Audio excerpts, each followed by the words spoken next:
My new novel, Orphan Train, is my fifth novel. It's my 10th book. My other books are nonfiction.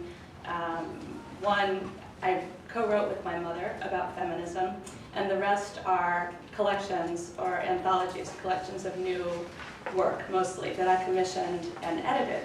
So I feel that those two paths are quite different for me, my novel writing self and my editing self, but I've kind of done both side by side for all of my life, adult life. Orphan Train, though, is the first novel I've written that involved a lot of historical research. And it's also the first novel that emerged out of a family story that I stumbled on and opened up a whole part of America that I never knew anything about. About a decade ago, I was visiting my husband's family in North Dakota, and there was a snowstorm, and we were with our 3 boys, and we were trapped inside, and we had nothing to do. And my mother-in-law pulled a dusty book off a shelf that happened to be the centennial celebration of Jamestown, North Dakota.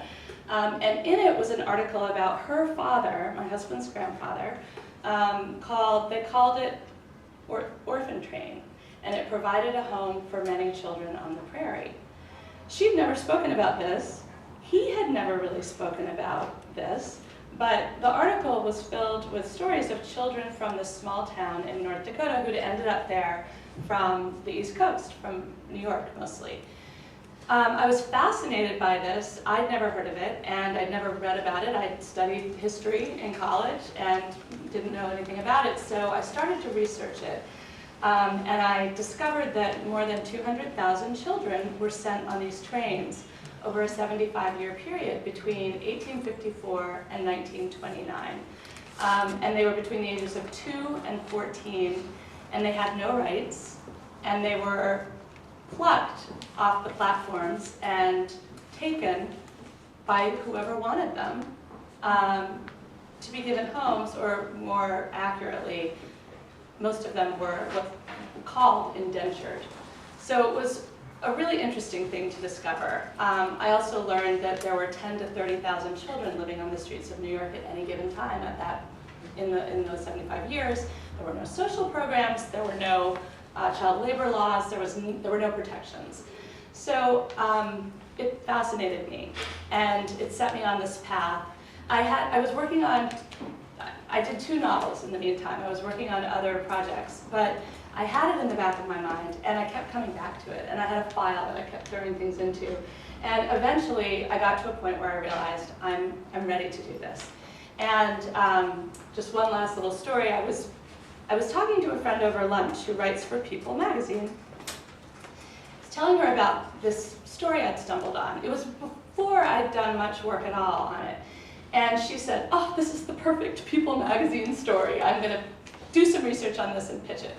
So she went off and called me about 3 weeks later and said, "Well," so I pitched it. I did all the, I got my minions to do the research, and I pitched the story, and they said, "Well, if there were a 95-year-old orphan in one state who had been separated at birth from a 94-year-old orphan in another state, and they'd never known it, but you managed to pull them together and they have a reunion, that would be a People story." So she said, so here you go. So she handed me this file of research that it would have taken me a year to do probably. And the most valuable piece in that file was information about a woman who runs the New York Train Riders Association, which is based in Little Falls, Minnesota.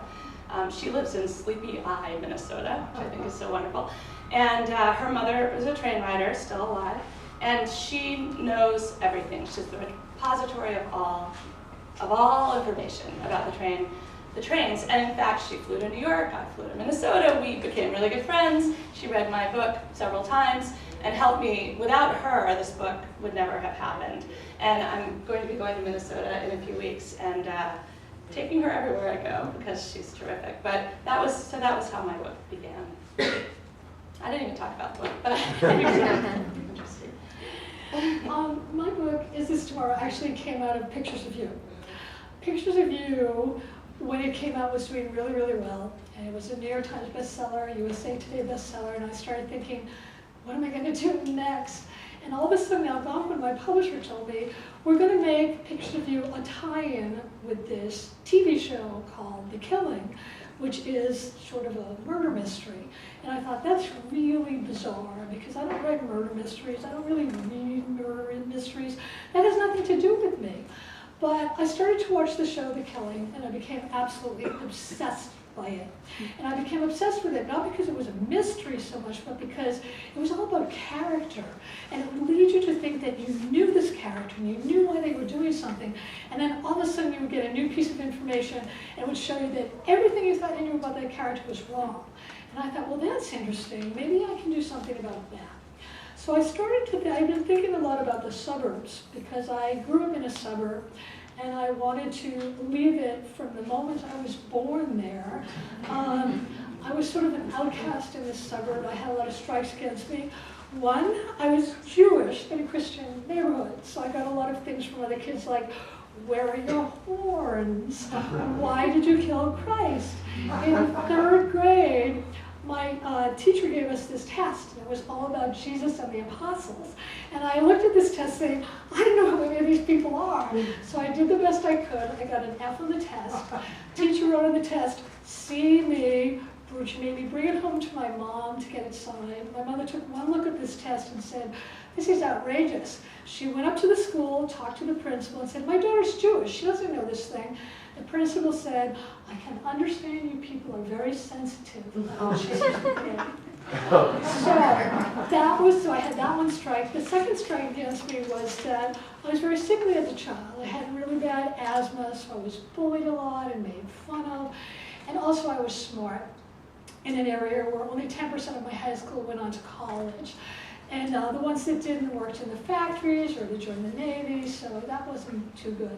And I started thinking about that, like, well, what does it mean to be an outsider in a community? And what if you really want to belong and nobody's giving you inroads? So that sort of led me to the 1950s, which I think is one of the weirdest periods of all. Because in the 1950s, especially in the suburbs, everything was supposed to be paradise. You have these great homes, you have cars, you have education, wives don't work, husbands come home on time. And yet there's always this undercurrent, because in the 50s there was also the Cold War. And people were really afraid of communists, which is sort of, if you substitute terrorist for communist, you can get an idea of what it was like back then.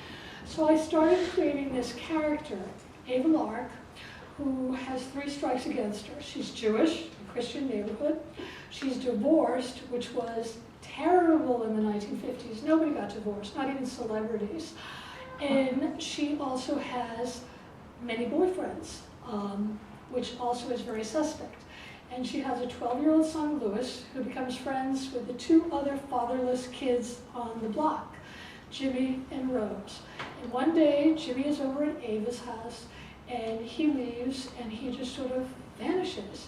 And the neighborhood, which is so paranoid anyway about the Cold War, and who's communist, and who's Jewish, and who's different, they start feeling a little suspicious of Ava. And so that was sort of the book that I wanted to write.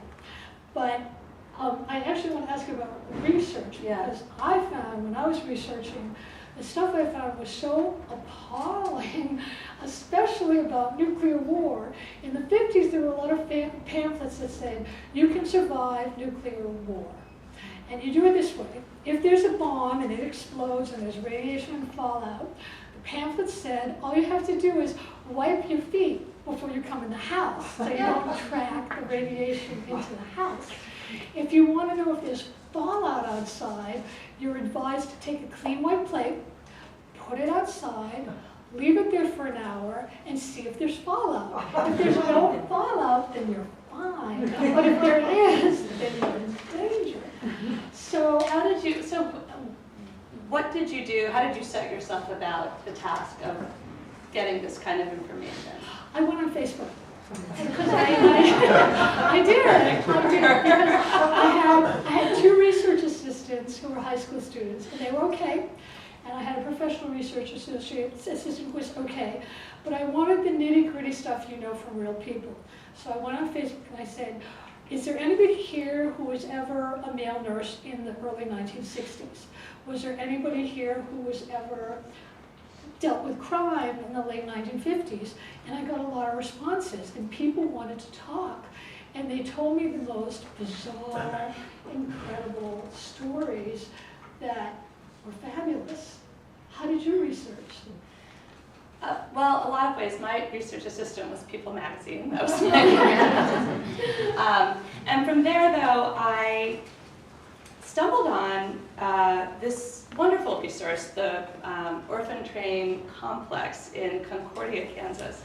And what's great about it, if you go to it now, you'll see, is that they have a section, I think they call it testimonials, but it's first-person narratives, either written by train riders themselves or by their descendants. So there are all these first-person stories. I read 300 of them to get a sense of what it was really like on the trains. And of course, the stories that they have are not from the 1850s or 60s. These are people who were alive long enough that they would be able to tell them now or within the past 10 years or so. So they were all kind of in the latter part of the train rides. But I saw patterns developing in the stories, and I also realized that, for example, to step back just slightly, I've never written a historical novel, and this is not a historical novel.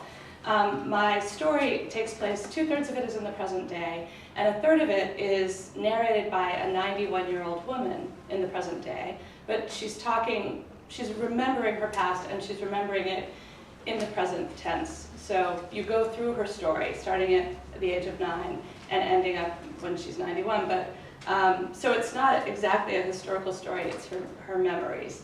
But nonetheless, of course, I had to get the details right, and it was extremely important for a lot of reasons that I get the details right. First of all, when I started the book, there were about 150 living train riders. There are now about 25, and they're all between 90 and 100 years old. But there are 2 million descendants. And a lot of them are now actually very involved in this whole movement to open records at the Children's Aid Society and the Foundling Hospital, and to find out who they are and who their parents were, because records were destroyed, they were permanently closed. Eventually, in the past couple of decades, these organizations have opened some of the records, but many of them were closed. The paths were closed off to relatives. Children who went on the trains weren't allowed to bring anything with them, no keepsakes.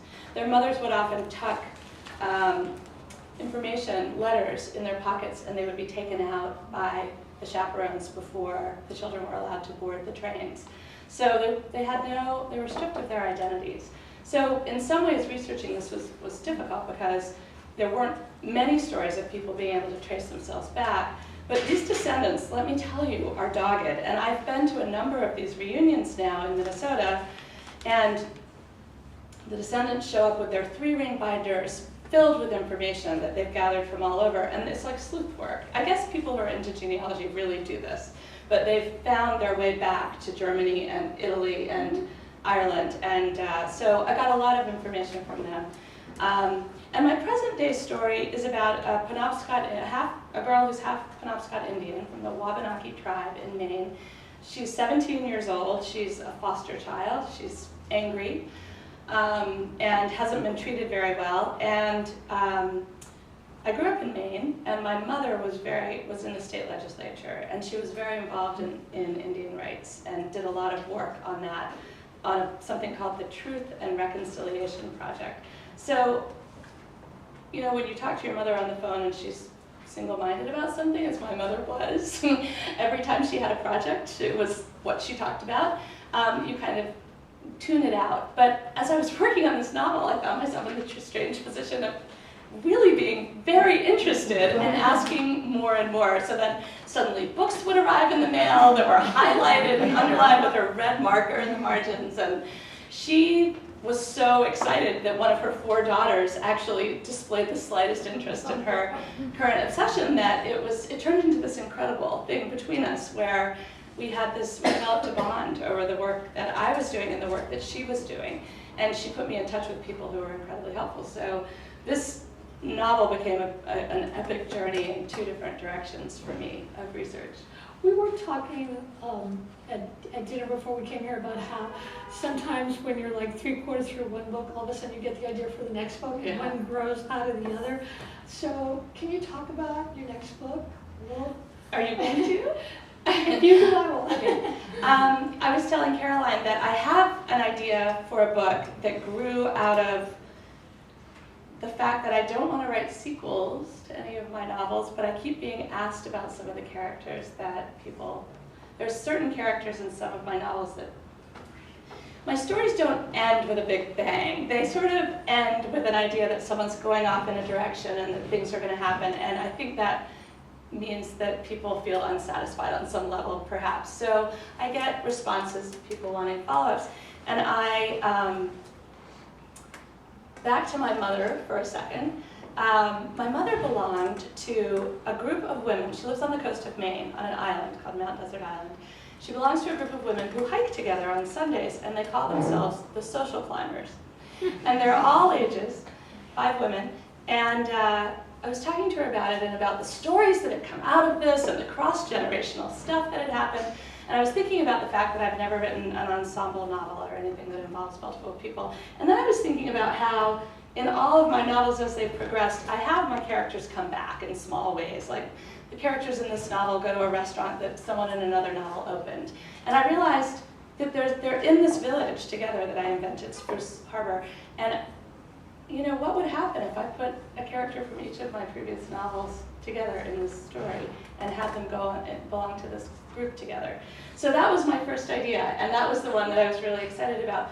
But then, in the course of working on this, I started thinking about a painting called Christina's World by Andrew Wyeth, which was very important to me growing up. And he's a Maine painter, and I'm from Maine, and I had the poster on my wall, which my father had given me. My name is Christina, my mother's name is Christina, her mother's name is Christina.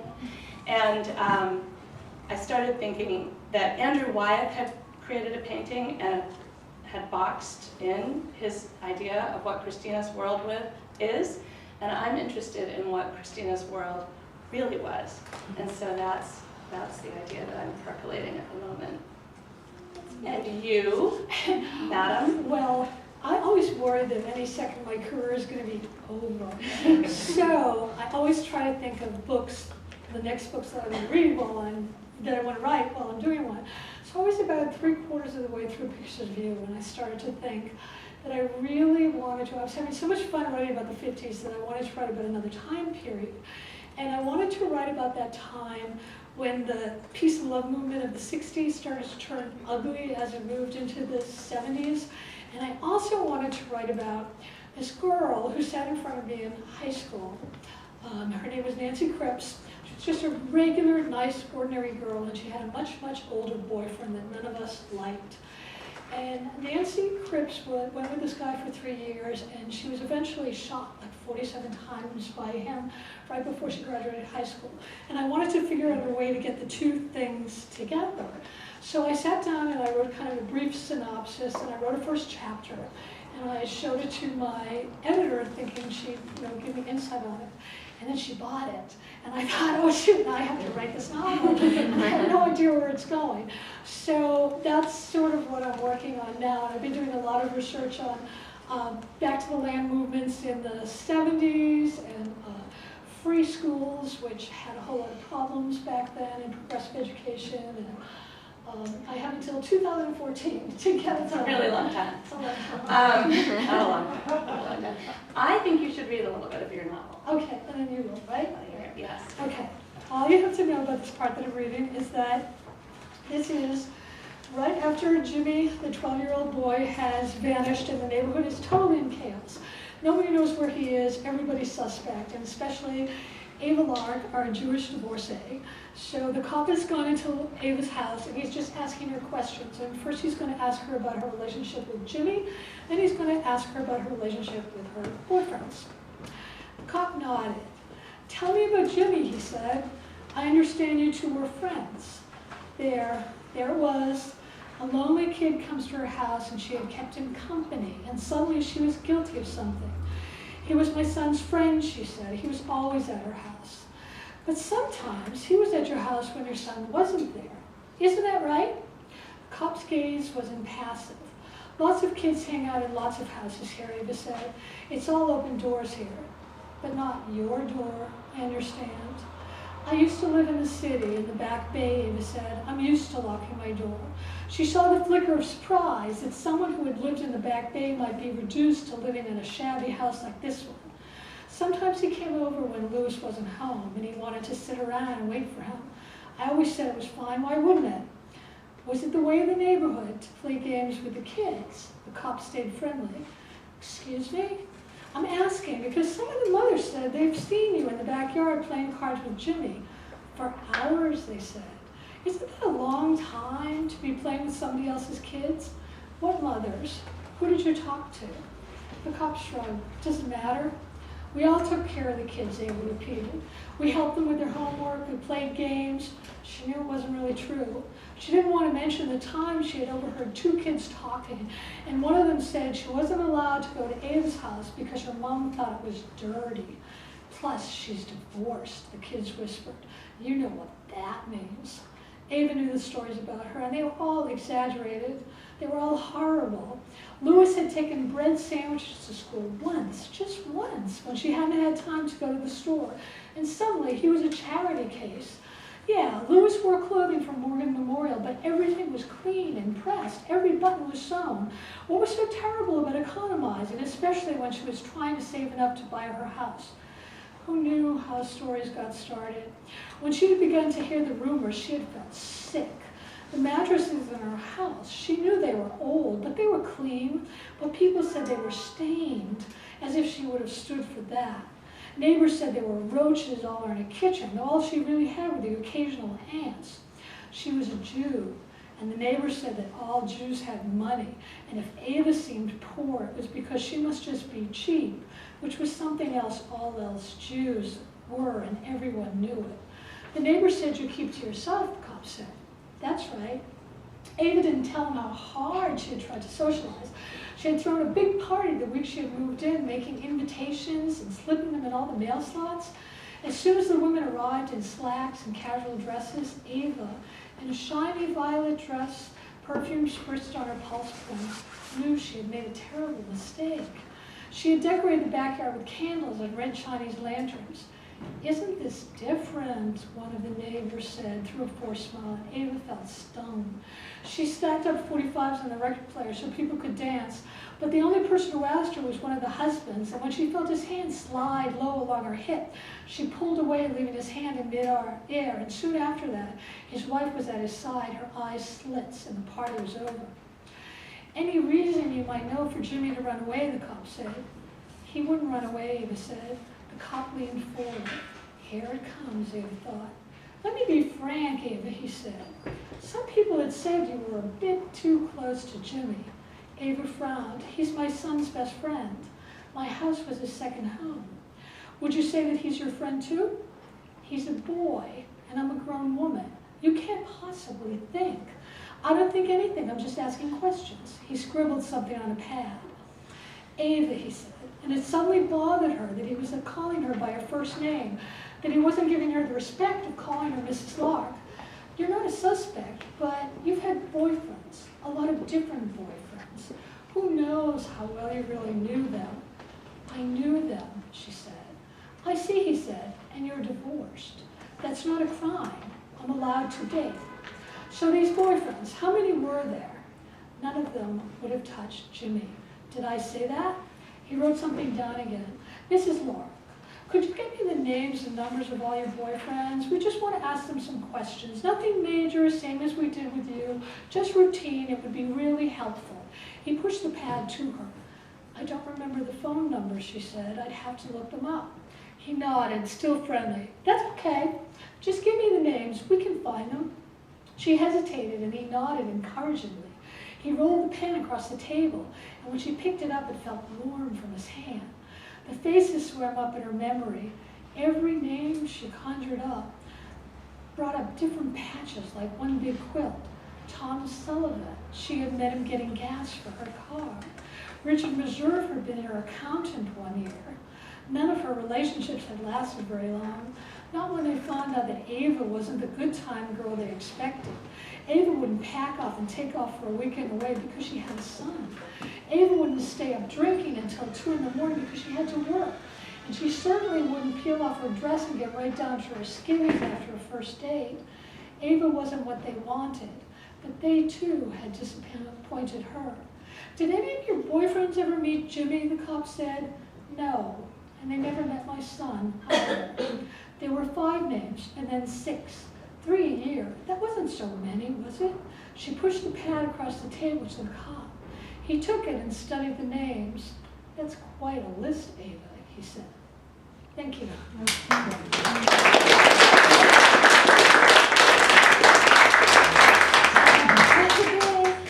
actually want to ask Caroline a question because one of the things that she does so masterfully in this book is to keep that mystery going through for hundreds of pages, and I find that really hard to do.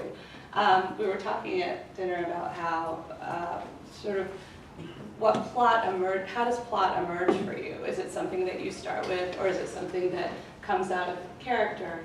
And for you, as you were writing this book, I guess my question is, did you know what would happen at the end all the way through? Because the reader is pulled through not only by your lovely writing, but by this mystery that you can't get to the bottom of, and you know that there's something very dark there, but you don't know what it is. I sort of knew what was going to happen at the end, but I didn't know how they were going to get there.